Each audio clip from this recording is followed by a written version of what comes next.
Hello everybody, welcome to another Christmas card tutorial. This one is going to be on the, I would guess, beginner to medium level, but we're going to just jump right in. So I have my greeting card here and I'm basically putting water down first, kind of a blob of water. It's going to be that sky in the background.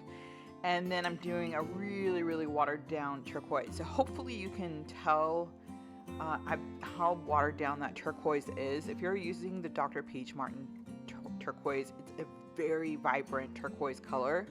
So I am really watering it down and then adding layer upon layer till I get it to the consistency I want. And then I'm using my original card as a guide on the left. And one of the things that one, so you can see the end product, but also I think a lot of times people, when they follow these tutorials, if you get frustrated because it doesn't come out the same way, one of the reasons I wanted to do this is because it's not going to come out the same way. It's very rare that it does. Like if you really try or you really want to, you can copy it.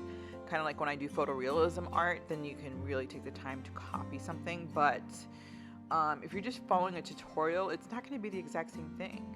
And you'll see with these side by side, I'm copying my own artwork and they still turn out pretty differently. One of the things that I did differently is I'm using turquoise here, and that's because that's a color I put in the art box. So I wanted to show what it looked like for the sky. And if you water it down enough, it will get that color that you want. If you put just turquoise on there, it is going to be such a vibrant blue that you won't be able to see the trees on top of it. And I definitely recommend watering it down quite a bit just so that the trees, when you do add them, pop. Now I'm adding a pathway, kind of a lazy C, and it's more narrow at the top and then it gets wider at the bottom, and I used water first. And you could see the blue. I didn't really care about it being there because I do want blue, but I started with water first to give the path. It kind of looks like a weird tree at this point, my painting, but this is your pathway, and I'm doing, it's a little bit more windy on the right side. So you can do whatever you want. It could be a weird path. It could be like mine. It could be straight. It could be no path. Whatever you feel like the painting is calling to you. And then, of course, want to wait for this to completely dry because you're going to be adding the trees to the top and you don't want them to bleed into the water. Now, if the trees do bleed in and it's not completely dry, that's okay because it actually will give an effect of trees anyway from the line, and it'll spread and it'll look like trees. I did this during a class, one of my paint night classes, and I gave people the choice. I said you can do it this way where the trees bleed, it sounds so bad, but like paint spreads, or you can wait for it to 100% dry and control it a little bit more. And it was about half and half what people decided to do, and they all looked really cool in the end. I think I waited for mine to completely dry. I know I did on the left side. I definitely waited for it to dry completely. On the one that I'm recreating, I think it was partially it wasn't 100% dry. There's still a little bit of moistness. I know a lot of people don't like that word. But it was still a little wet, and so the trees did spread a little bit, and it created that kind of foggy effect on its own, which is fun, especially if you're going for that.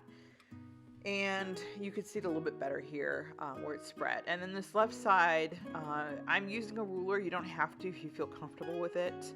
I'm just using the ruler to kind of guide a straight tree, especially since this is a bigger one. You can use a pencil to draw first. I used my paintbrush. It's not perfect, but I just wanted to make sure it wasn't all wonky. And this tree I'm doing, I don't know the names of different types of trees.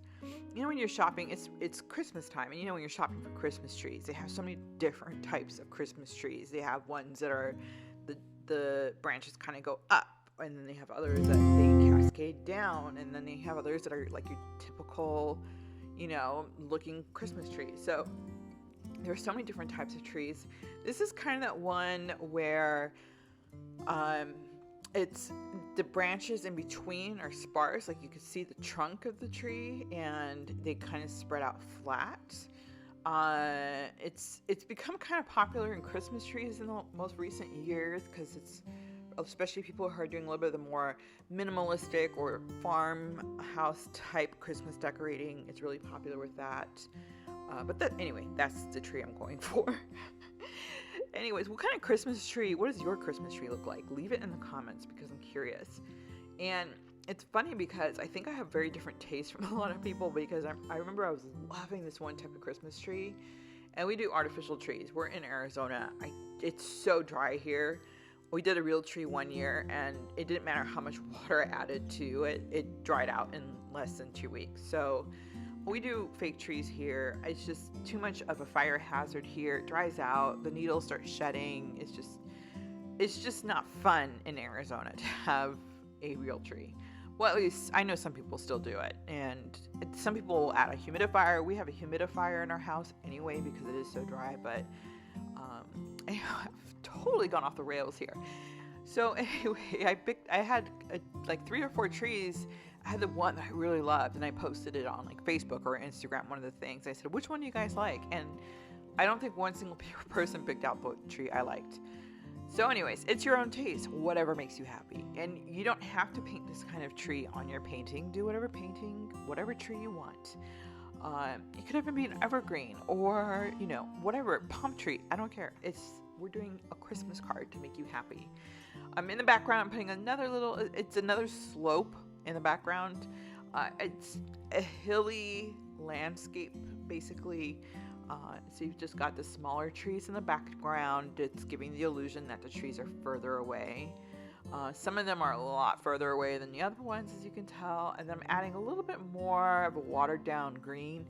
If you want to do more of that organic green, just add a little brown to your green. It'll make it less of that bright green grass look. And I just add a little bit just to give it that kind of foggy look.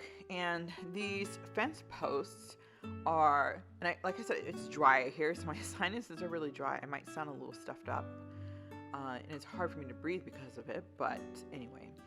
So these fence posts are, I went really wonky with these fence posts. I don't think I was too happy with it, but whatever, I went with it.